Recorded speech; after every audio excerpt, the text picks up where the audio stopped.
The stars shimmered like diamonds against the black void as the massive ship appeared without warning. Its hull was made of something that looked like crystal, smooth and beautiful, catching the light from distant suns. The ship was 3 times larger than Earth's biggest warship, but it moved through space with the gentle grace of a swan on water. Captain Lee Gin-ho felt his stomach tighten as he watched the alien vessel through the viewing window of his command bridge. The Earth's defense ship Defiant was his home, his life, and right now it felt very small compared to the giant floating before them. Around him, his crew worked with quick, sharp movements, their hands dancing over control panels as red warning. Lights flashed throughout the ship. "Captain, they're sending us something," called out Park Mina from her station. She was young, maybe 25, with short black hair and eyes that never missed a detail. Her fingers moved across her communication board like a pianist playing a song. "Sir, it's coming through on every channel we have. Radio, quantum even, the old emergency frequencies." Jin-ho walked over to her station, his heavy boots making soft sounds on the metal floor. "What are they saying?" Park Mina's face showed confusion and maybe a little fear. They're welcoming us. They say they come in peace. They want to invite Earth to join something called the Galactic Council. They're promising us technology, knowledge, and eternal peace among the stars. The captain looked around his bridge. 12 men and women sat at their posts, all of them trained soldiers who had seen combat. Face showed the same thing he was feeling, doubt. In 40 years of military service, Jin-ho had learned one hard truth. When someone talks about peace, check your weapons. "Orders, sir?" asked Lieutenant Kim So-min. She was his second in command, a woman with steady hands and a sharp mind. Her finger hovered over the weapons control, waiting. "All ships maintain battle formation," Jin-ho said, in a voice that carried across the ship's communication system. "Weapons ready, but do not target. If they wanted to attack, they would have done it already, but that doesn't mean we trust them." Far across the empty space between the ships, Ambassador Veltar stood in a room that looked more like a garden than a command center. Soft blue light came from walls that seemed to be made of living coral.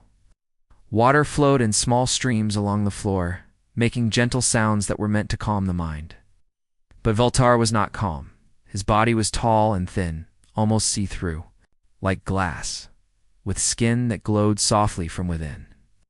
His people, the Ethereal, had been part of the Galactic Council for over 1,000 years. In all that time, he had never seen anything like the human response to their peaceful message. "Don't understand," he said to his aide, a creature that looked like a jellyfish made of light floating beside him. "Every species we've ever contacted has welcomed us with joy. The Zentari through festivals that lasted for months. The Crystal Chorus sang songs of happiness that could be heard across their entire solar system. But these humans, they treat us like enemies." The floating aide pulsed with soft colors, which was how his people spoke.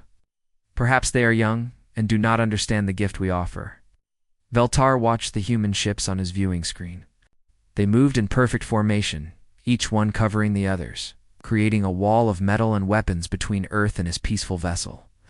It was beautiful in a deadly way, like watching a pack of wolves hunt. "No," he said slowly. "They understand exactly what we're offering. They just don't believe it's real." Hours passed before the humans agreed to meet. When they did, their conditions made Veltar Sade glow with shock. The humans wanted armed guards at the meeting. They wanted to choose the location. They wanted multiple ways to escape if things went wrong. They wanted to bring weapons to a peace talk. Captain Gin-ho put on his best uniform, the dark blue one, with silver buttons that showed his rank and years of service. Lieutenant Kim So-min and Sergeant Choi Wook would come with him. Both were good. Soldiers who could handle themselves if trouble started as their small shuttle flew toward the meeting point. A space station that neither side controlled, Gin-ho studied the alien ship through his window. It was the most beautiful thing he had ever seen, like a work of art floating in space. But beauty could hide danger. "Sir," said Sergeant Choi Wook, a big man with scars on his hands from old battles. I've been looking at their ship with our scanners. I can't find any weapons. Ginho nodded, but his face stayed serious. That's what worries me most. Kim Solomon looked up from her datapad.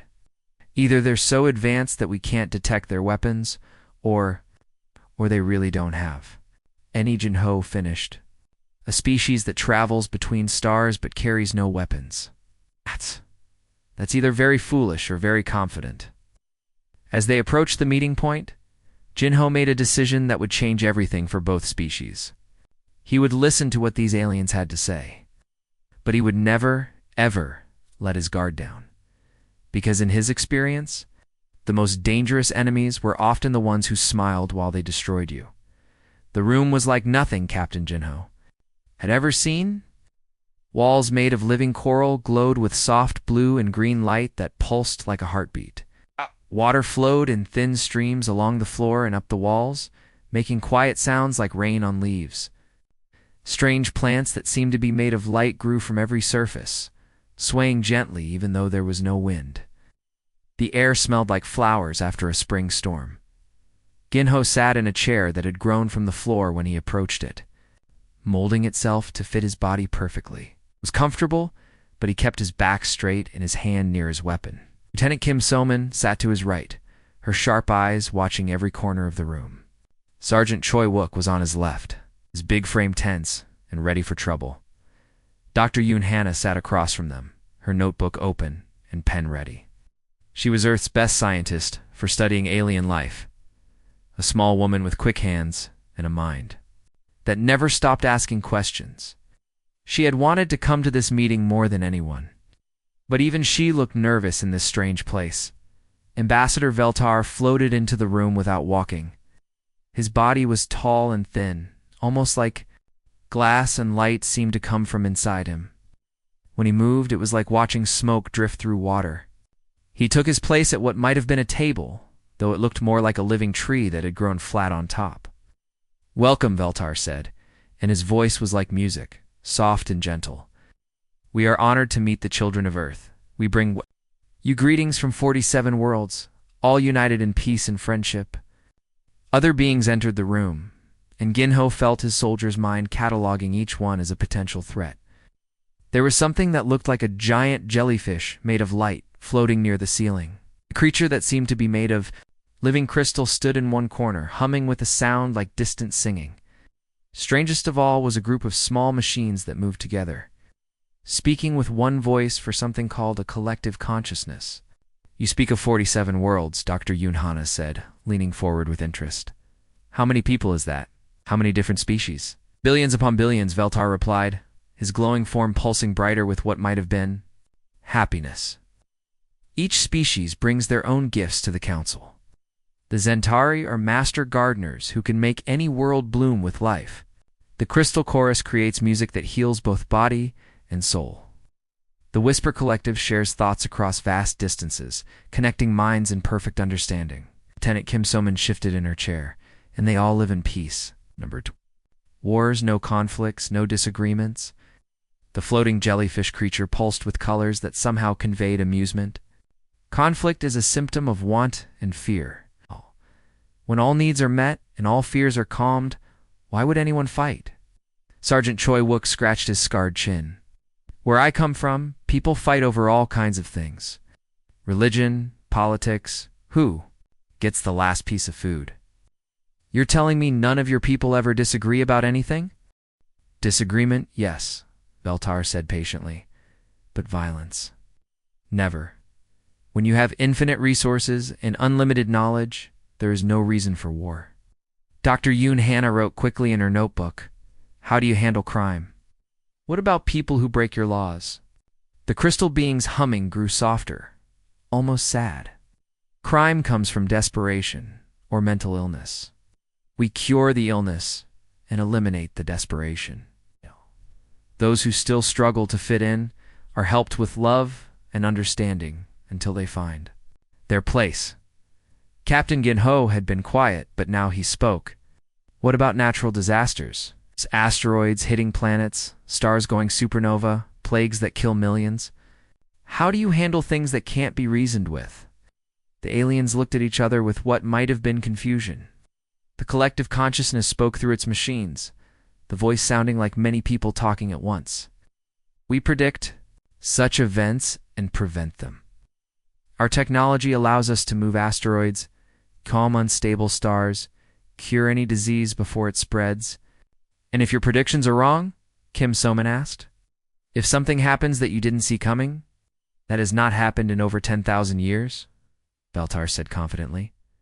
Jinho felt a chill run down his spine. 10,000 years of perfect peace. No wars, no disasters, no surprises. That's either the greatest achievement in the history of life or the biggest lie ever told. Dr. Yunhana looked up from her notes. Captain, I've been analyzing their data streams. These beings, they don't even have words for some concepts. Military strategy, weapons development, emergency combat procedures. It's like these ideas simply don't exist in their languages. The crystal being hummed a question. Why would such concepts be necessary? Violence is the tool of the primitive mind. When consciousness evolves, it naturally abandons such crude methods. Sergeant Choi Wook laughed, but it wasn't a happy sound. Ma'am, no offense, but evolution gave us teeth and claws for a reason. Every predator on Earth knows that sometimes you have to fight to survive. But you are no longer on Earth, Beltar said gently. We're being invited to join something greater. Abandon your primitive weapons and violent ways. Let us show you true civilization. Captain Jinho stood up slowly, his hand instinctively moving to his weapon. Something about this perfect peace made every instinct he had learned in 40 years of fighting scream warnings. Thank you for the offer, he said carefully. But I think we need more time to consider it. The coffee had gone cold hours ago, but Kim Yemen didn't notice. His eyes were red from staring at the computer screens that covered the wall of the observation post. Outside the small station, stars moved slowly across the black sky like tiny diamonds on velvet. It was 3 a.m. He was alone with the machines and the endless data streams from across the galaxy. Kim Yemen was 28 years old and had been watching alien communications for the past 3 months. It was boring work. Most of the time, the council species talked about art, philosophy, and sharing resources. They discussed weather patterns and crop yields and festivals that lasted for weeks. Nothing exciting ever happened. But tonight was different. The first warning came as a soft beep from his main computer. Then another. Then the screen started flashing red as alarms began to sound throughout the small station. Yemen's hands moved quickly over his keyboard, trying to understand what the machines were telling him. What he found made his blood run cold, hidden deep inside the council's own communication networks, buried in the data streams that connected. 47 worlds were signals that didn't belong. They were biological, but also mechanical, organic, but also electronic. They pulsed with a rhythm that reminded him of a heartbeat, but wrong somehow, like a heart that had been built instead. Of grown, Yemen's training kicked in. He began tracing the signals, following them through the vast network that connected all the council worlds. What he found was impossible. The signals weren't coming from outside the network. They were part of it. They had been part of it for a very long time. His shaking hands reached for the emergency communication device. Captain Ginho, you need to see this, he said, his voice cracking with fear and excitement. Sir, you need to see this right now. 20 minutes later, Captain Jinho stood in the observation post, still wearing his sleeping clothes but fully alert. Lieutenant Kim Soman was beside him, her hair messy from being woken up, but her eyes sharp and focused. Dr. Yoon Hana arrived. Last, carrying a cup of tea and her ever-present notebook. Show me, Jinho said simply. Kim Yemen's fingers danced across his keyboard, bringing up display after display of data. Sir, these signals have been hidden in the Council's communication network for decades, maybe centuries. They're not just random noise. They're organized, coordinated, like a second network running inside the first one. Dr. Yoon Hana set down her tea and moved closer to the screens. These patterns? I've seen something like this before. In the old archives, the ones from before Earth joined the galactic community. What archives? Jinho asked. The Devourer. War files, she said quietly. Ancient records from the last great galactic conflict. The enemy in that war used biomechanical technology that looked exactly like this. Kim So-man felt her stomach drop. The Devourer War ended 10,000 years ago. Everyone says the Devourers were completely destroyed. That's what everyone believed, Dr. Yoon Hana said, her voice getting more excited and more frightened with each word. But what if they weren't destroyed? What if they just ... hid? The door to the observation post opened, and Ambassador Veltar floated in. His usually calm, glowing form was flickering like a broken light bulb. Behind him came other council members, the jellyfish creature that usually pulsed with gentle colors, the crystal being whose song had gone silent, and the collective consciousness, whose machines moved in jerky, panicked motions. This cannot be true, Veltar said, his musical voice now harsh and strained. The Devourers were extinct. We destroyed them ourselves, 10,000 years ago. Every world, every ship, every trace of their existence was wiped from the galaxy. Dr.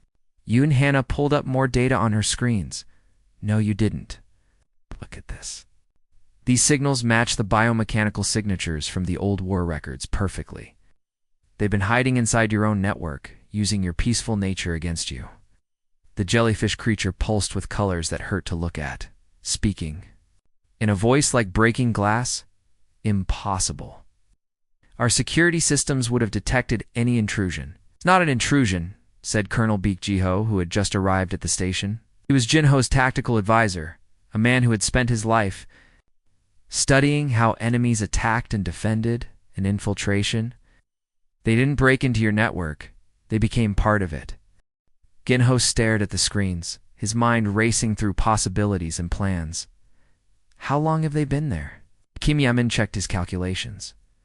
Based on the data patterns, sir, I'd say at least 300 years, maybe longer. The crystal being's humming became a sound like crying. 300 years.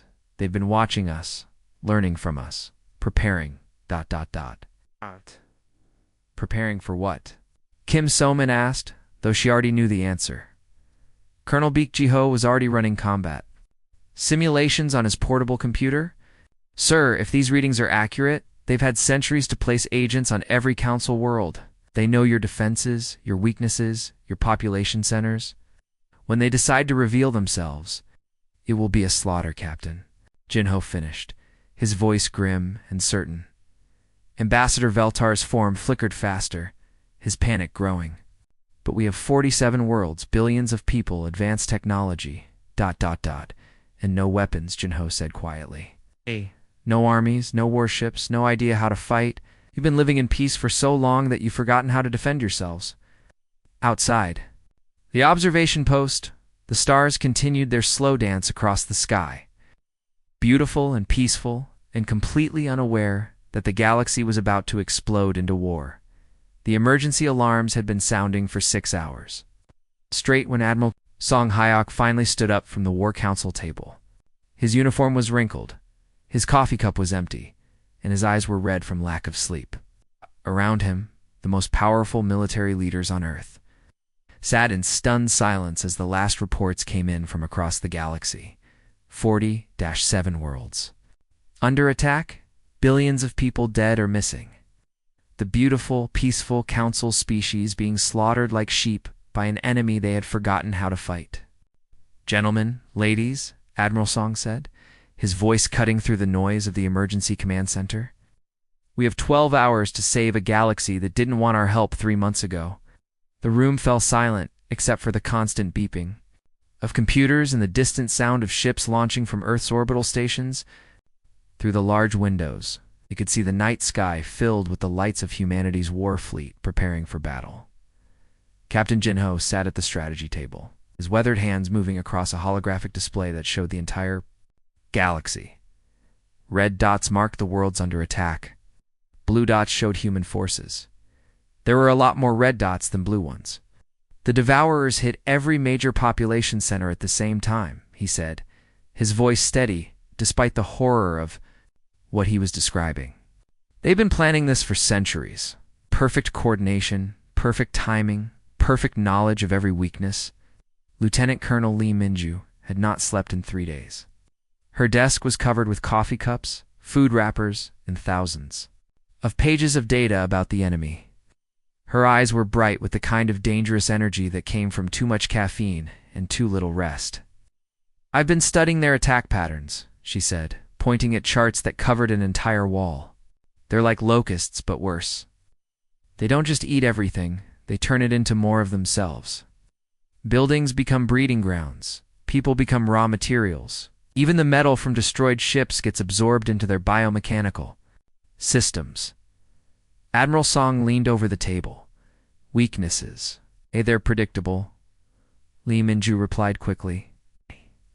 "They operate like a computer program, following the same basic patterns on every world. Attack the government centers first, then the military bases, then the civilian populations. They've been doing it the same way for thousands of years." "Then we changed the game," Admiral Song said grimly. "Across the solar system, humanity's war. Machine came to life with a speed and efficiency that would have terrified the peaceful council species.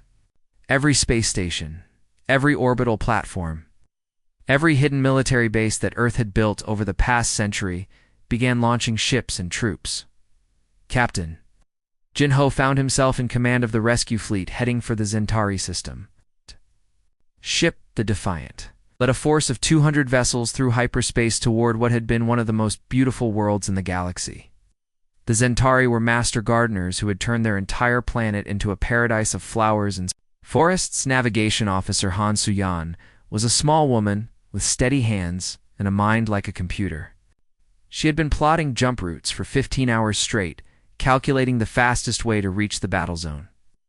"Captain, will arrive at Zentari Prime in 4 hours. Long-range sensors are picking up massive energy signatures around the planet." Weapons Officer Park Januk was running combat drills with his crew, making sure every gun, every missile, every piece of equipment was ready for battle. He was young, maybe 25, but he had trained for this his entire life. "Sir, all weapon systems are green. We're carrying enough firepower to crack a moon." When they finally arrived at the Zentari system, even the hardened human warriors were shocked by what they saw. The beautiful garden world had been transformed into something from a nightmare.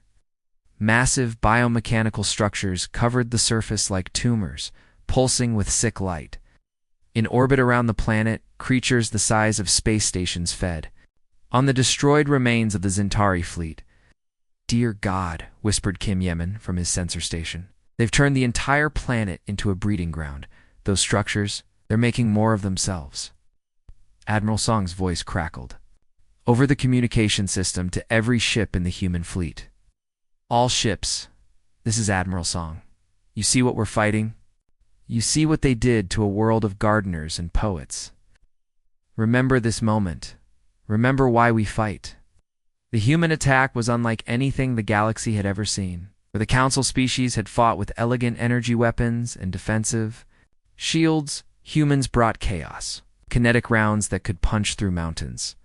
Plasma bombs that burned hotter than stars. Nuclear weapons that had been banned by every civilized species. Chemical weapons that turned the air itself into poison. Major Kong Ji-woo led the ground assault with 5,000 Marines. They landed on the surface of Zentari Prime in armored suits, carrying weapons that could melt through the biomechanical infections. The fighting was brutal. House-to-house combat through a landscape that had been transformed into living hell. "They're not used to this," she reported over the radio, her voice tight with controlled violence. "Expect civilized warfare. They don't know how to handle savages who fight dirty." The battle lasted 18 hours. When it was over, the human fleet had lost 60 ships and 3,000 people. But Zentari Prime was free. The Devourers had learned something they had forgotten over 10,000 years of easy victories.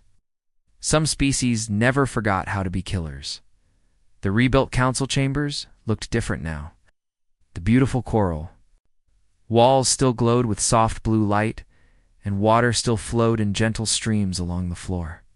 But mounted on every wall were human weapons that could destroy entire fleets.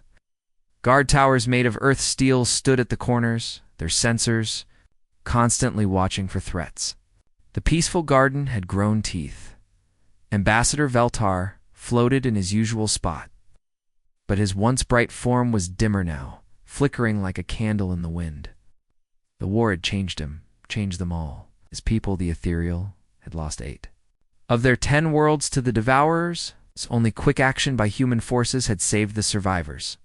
Admiral Ginho walked into the chamber wearing his new uniform, the one that marked him as Earth's permanent representative to the Council. His hair was grayer now, his face more lined, but his eyes were as sharp as ever.